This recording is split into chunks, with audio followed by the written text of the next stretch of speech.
motivation, anger. Yeah.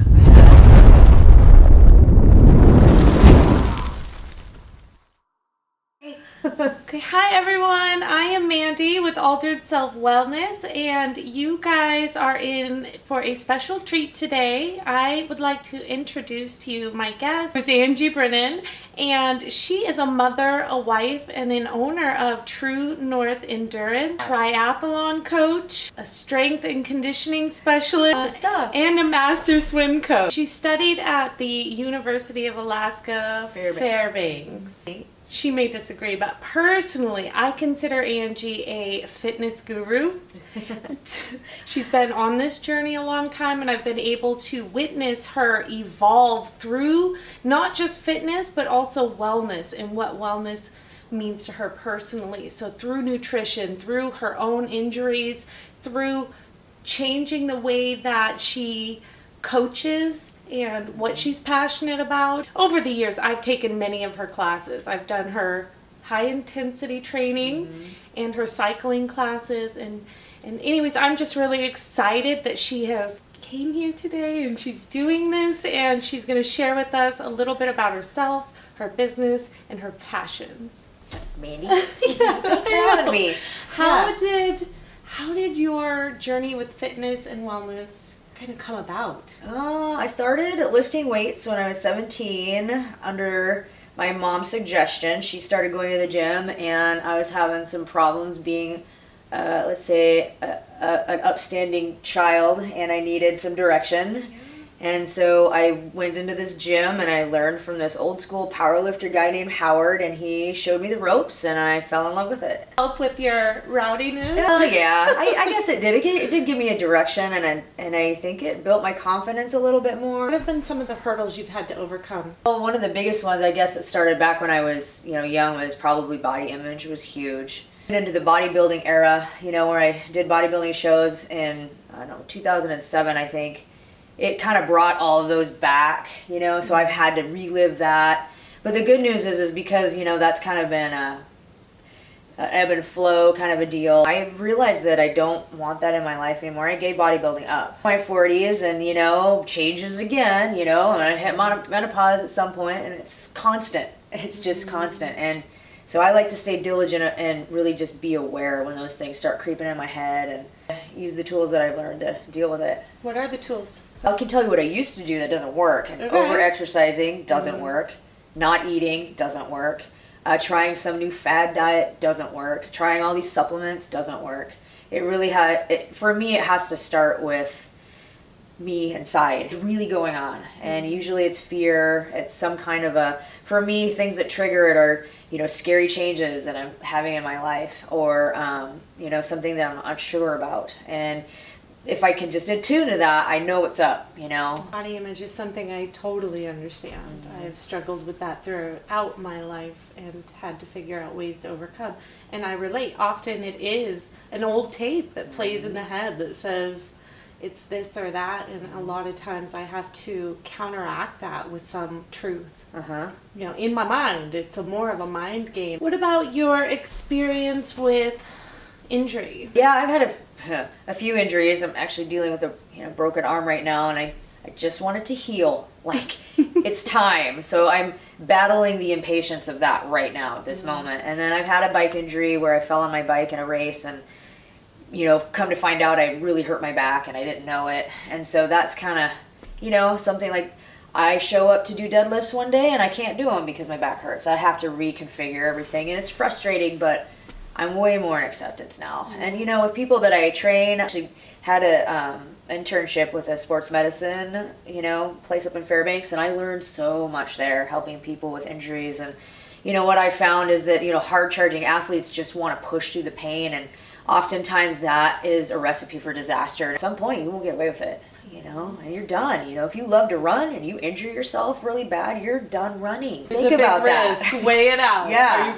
Do you love it so much that you're willing to give it up? I mean, is that for good? I mean, some people have to give it up for good. Big philosophy is if it's pain is a signal, it's telling you something. Let's try to figure out what it is. It might just be rusty, it might just be weakness, it might be that, but it might not be, it might be something real. I guess, what are you passionate about?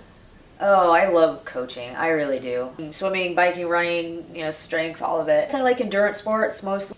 I really want endurance athletes to incorporate strength training into their regime because I think it helps with injury prevention. I think it helps with, staying stronger in your sport longer. When you get to be a master's athlete, like I'm a master's athlete now. Woohoo! You need it. There's a lot of and I'm a nerd too, so I love research. So I'm passionate about that, but there's a lot of research that suggests, we build different motor patterns. If you do just one thing, you could actually get better by doing other things, like especially children, learning those motor pathways and things. They will get better at the sport they love if they experiment and do other things and train their body different ways. So, tell me about your business and what you do. I've been here training for a long time. I started at the gym 15 years ago. So, and the gym kind of rolled around with different owners and things, and it just worked out better for me to just try it on my own. It kind of was this perfect opportunity for me to just say, hey, let's try it. I'm just renting a little space, over on K Beach, and it's a small little studio, so it's private training or small group, depending on what people want. And, there's no gym membership. They just get to train with me. And I also do little bike classes too, where I have everybody haul their bikes and their trainers in, and we play loud music and get kind of rowdy and do some bike classes on, their own bikes. Running classes, I do master swim at the pool, so kind of everywhere. I have the brick and mortar business, but I do stuff online too. So I coach people online, and I have an athlete in Healy right now that I coach, and she's doing triathlon. What does that entail, coaching someone online? I just get a consult with them, and depending on what they want to train for, I have an app. It's a free app. It's Training Peak. I'm a coach, and so I could go on there, and I can schedule them wherever, and it's awesome for geeks like me because there's graphs and charts and things like that. So if they have a heart rate monitor and these really fancy watches that tell your GPS and all that stuff, it's perfect. I can literally tell what they're doing and figure out where they're at in their recovery and where they're at in their training, and see what we need to do and get them ready for their races. That's fantastic. So it's pretty cool. Yeah. You guys hear this, so I'm going to add a link to this app and to how to get a hold of Angie later on in case you are wanting to use her services or inquire in her expertise. So you started your business. Was it scary? Oh, yeah. Oh, yeah. No, it's terrifying. I really like it, and honestly, it's a great place for me to go kind of hide away too. I can go and do my own workouts there. So sometimes you'll see my car there, and I'm working out. Just your car, Just no one else. Nobody That's else what's there. going on. Lock the door. It's funny too. Endurance athletes are lone wolves. So I actually have kind of a hard business model because I'm trying to convince them that group training is good too. Getting a coach is good. I want to eventually get a coach. When I start, training for races again, I'll probably find one and hire one. Let's spend a minute talking about your family and being a mother. Right. One of the things I've always remembered a story you telling in a fitness class. You were freaking out now. You were saying that you were involving fitness for your children and kind of making it fun, putting out cones, or that you guys would walk around and kind of tap each other's belly to see if you guys were holding. Remember that? I need to bring that back.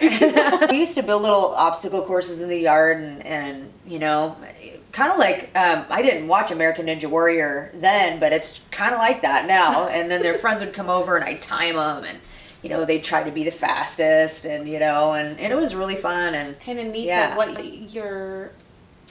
that you're setting such a positive role model for just being active, trying as much as you can, but not going overboard. Like I can see that too. It's balance. It is. It's really challenging. Well, it's a moving target. Yeah. Balance is. Totally. So you don't ever just arrive and then that's it. Man, sister. Okay, so what about nutrition? One of the things with paleo, the pitfalls I find is that women especially go really low carb, and I think that can be, from the research that I've been doing and anecdotal stuff and my personal experience, it's really hard for women to function on that low carb. Like if you have, ketosis is a huge thing now. Like probably people know what that's all about, and that's just like, what is it, like less than 30 grams of carbs a day, and it's high fat.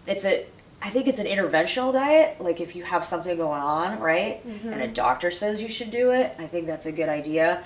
But for women, we're pretty delicate with our hormones, and they can get out of whack really fast. You know, I'm not saying for everybody. I know there's probably people out there like, I've done that, it saved my life, and that's great. But it's not a everybody diet. I like paleo is my favorite, I think. And I actually have a client who. She's in her 60s and she lost a ton of weight on Weight Watchers, you know, and so for her that works. It's just so individual.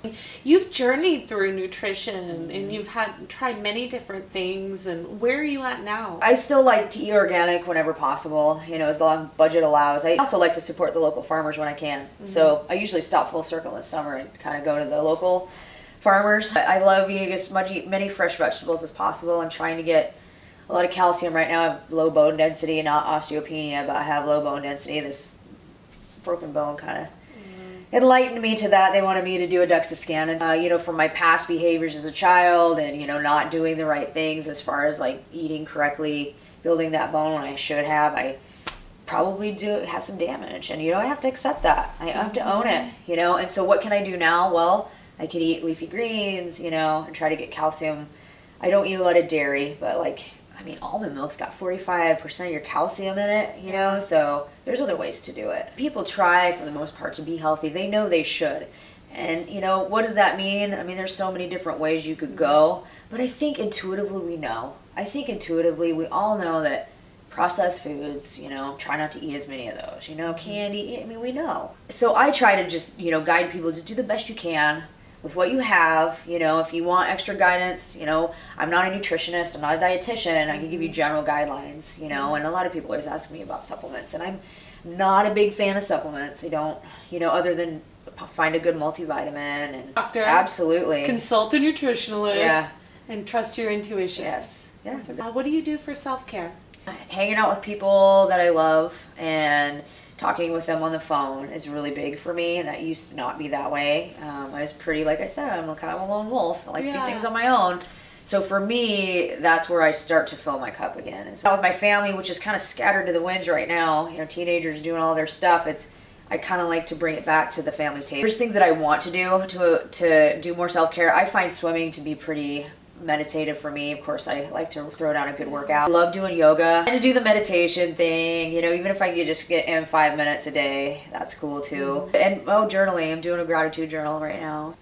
What kind of advice would you give someone who has chronic pain and wants to stay strong? Well, I think, you know, obviously working with somebody that kind of knows the body and how it moves, and, you know, oftentimes, you know, you have an injury so you can't do certain things. Well, there's other things you can do. I'm not a physical therapist, right? So I don't try to fix that injury, you know, we just try to get strong what we can. And oftentimes what I find is that people will come in with, you know, let's say a shoulder issue or something like that that's really, you know, really horrible, and they get stronger elsewhere. Well, that shoulder issue starts to go away because your body gets stronger around that joint. It works for people that want to get better. It works for people that want to you know, get stronger so that they can live life. I think some people get stuck and they're probably depressed about it, and they're not ready for that yet they think they should be. I've had that come in too. They get frustrated because they're really they don't want to exercise. I mean, that's where we're at right now. We're not there yet. So other ways, first finding things that maybe exercise isn't the ticket yet, right? Maybe getting your diet under control, getting your inflammation down, you know, maybe doing some physical therapy, maybe addressing, you know, some mental health. There's too many, I don't know about you, but, you know, growing up, I heard a lot of negative stuff. So it was like, I don't want that in my journey, in my fitness life. I want positivity. You know, I don't want people blowing smoke up my butt telling me, oh, you're so fast as a runner. No, I'm not. I don't want to be berated, you know. I would, you know, constructive criticism, you know what, we need to work harder at that hill running, or we need to work harder at this. We need to put more time into it, and that's the kind of coach I try to be. But I'll never, you know, call somebody a name, or I'll never, you know, to call them stupid or anything like that to get them motivated. I think, for me, it's not my philosophy. It's not my style. Sounds horrifying. Huge. Just adding more anti-inflammatory foods and then staying away from the ones that cause inflammation. There's this stuff, okay, it's called phenocane, Phenocane, and I've used it, and it works really well, and it's turmeric-based, and it's got a couple of other, like boswellia, and there's an amino acid that's supposed to help inflammation too. Just try to ice I try to, I just know, I mean, like this injury is, I'm going to have pain. I have to stretch this thing every day and it hurts. It really hurts. And now I'm using it all the time, so it really hurts, and with my back, I have some exercises that I can do to get my SI joint to settle down. I'll go to the chiropractor, I have an SI belt I wear when I'm exercising, and that helps a lot. My plan is to try to stop it before it starts. I need to wear a belt when I deadlift heavy or squat heavy. I mean, I used to not wear weightlifting belts. I need to wear one now. And then there's days, like I said, I'll set up my workout for the gym and I'll go in. I've got kettlebell swings and deadlifts and I'm going to do da-da-da-da. And I get in there and I try it. It hurts. Yeah. I have to scrap it, and it's plan B. You work with people of all different fitness levels. So I know athletes for sure, training athletes, but what about the person who's just starting out? Oh, they're my favorite. Yeah, I know. I love them. Me too. Yeah. I get inspired. I do too. And they teach me so much, they really do. And they teach me to be a better coach. The newbies are the ones that are, I learn how to, inspire and motivate and, and problem solve. Reel them back in sometimes. Yeah. That's the hard part. People kind of get like the triathlon bug or whatever. And I love newbie triathletes. They are so much fun and they're so excited. And they start doing races and then it's just like, blah, I'm gonna buy all the things. I can give them some guidance on that so they don't have to waste all their money, find out they don't like it, that kind of stuff. A lot of times when people are, and I work with people who are trying to get fit, and I work on the emotional and the mental, the thoughts, right? They feel really insecure when they're surrounded by people who are athletes or who are fit. Everybody's got that fear to some degree, when I see someone new in the gym that is starting out, I just get inspired. I do too. I'm so proud. Love it. I mean, there's nothing, so I've never once looked at someone and thought, oh, yeah, she don't work out. There's a lot of people that do that, though. I mean, I've seen some pretty nasty things on Facebook, and it just makes me so angry that people would post that. And if anybody does it around here, I'm going to find you. We will find you, and we will not be bullying people who are trying to build their health. Yes. I had a couple people say, well, I don't want to run outside yet until I lose a bunch of weight, right? And I'm like, when I see people out there doing that, I want to roll down the window and say, good job, and, for the most part, I think most people are encouraging like that. But, you get the one or two. And, I mean, we just have to push through that, unfortunately, and try really hard not to let that break our spirit. And it's easier said than done. I understand that. But I'm not going to let those people ruin my life. On that, what's coming up for your business? What are you moving towards? Well, I'm Master Swim is starting again, and I want to get a few bike trainers. We have these really cool bike trainers that I actually bought to experiment with, but it's like power and it's got everything. But you put your bike on it, and it's class based on that, and so we have metrics that we can use to guide the workout. So like power levels that you want to hit, and it's really good for people that want to train for triathlon or cycling races. And they're just fun. I really like teaching cycling classes, but what I found at the Kaiser bikes that they have at the gyms and studios, they hurt my body. And I like doing long bike classes. And so anything more than an hour, my hips just start hurting, my back hurt. If you have your own bike that's fitted to you, that you ride in your races, and you stick it on a trainer, you're going to be ready to rock and roll when you get out on your race. Anything that you use for your pain? Cane I have used. I use the Deep Blue just because somebody gave me a bunch of it. A heating pad for my back. I'll throw my feet up on the couch and just lay on my heating pad and just kind of let my back just settle. And that feels really good. Lay there for about 20 minutes.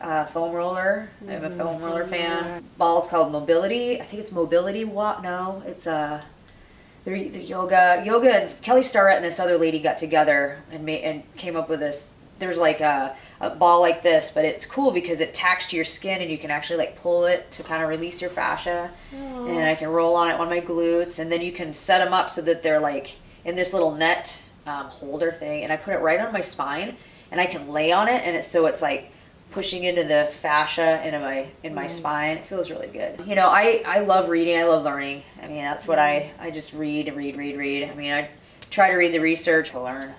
So reading is a tool that you use to kind of keep your mind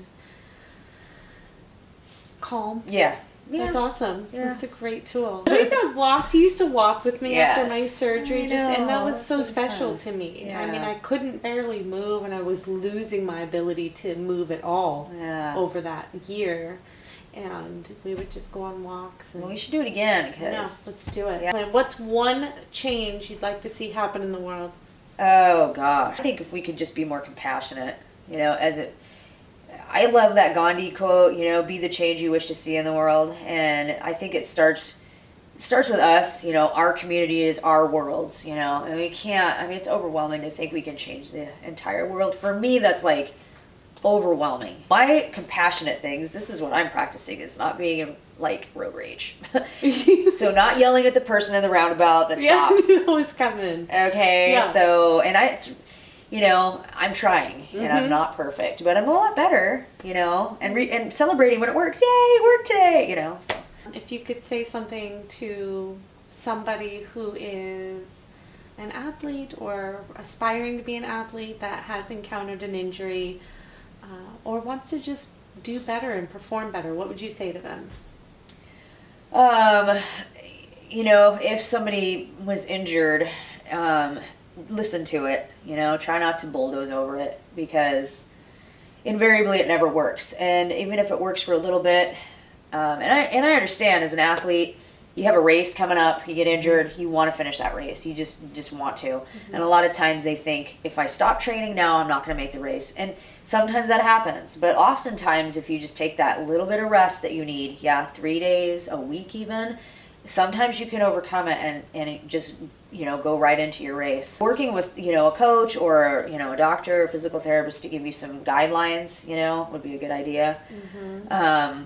If it doesn't go away in a couple days, it's probably too much to take on yourself. You should get it checked out, or ask another athlete, that has dealt with it too. I mean, they have wealth of resources. I mean, all the athletes I know, IT band syndrome, plantar fasciitis, I mean, they've had them all. What do you do for that? And if you can't make it to the doctor, the next best thing, just maybe try some home care, There's so much we can learn from each other if we just ask. And sometimes people don't ask because they don't want to hear the answers.